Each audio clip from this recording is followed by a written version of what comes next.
महबूब ने फरमाया अबू उमामा क्या बात है यार, ये वक्त नहीं मस्जिद आने का, और इस वक्त के अंदर मैं तुम्हें मस्जिद में देख रहा हूँ, इस वक्त क्यों बैठे हो? अर्ज करने लगे हुजूर मुझे कर्ज ने परेशान कर दिया, आजमाइश में आ गया, हुजूर क्या करूं? तो नबी करीम ने फरमाया मैं तुम्हें दुआ सिखाता हूँ।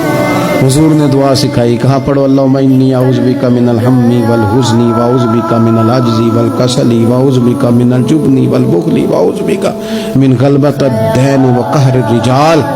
फरमाए इस दुआ को पढ़ा करो, अल्लाह खैर कर देगा। हज़रत अबू उमामा फरमाते हैं लोगों मैंने ये दुआ पढ़ी, मेरे नसीब देखो, पढ़ी मैंने पर सीखी मैंने डायरेक्ट हुजूर से। मैंने ये दुआ पढ़ी, अल्लाह ने मेरे कर्जे भी दूर कर दिए और मेरे गम भी सारे दूर कर दिए।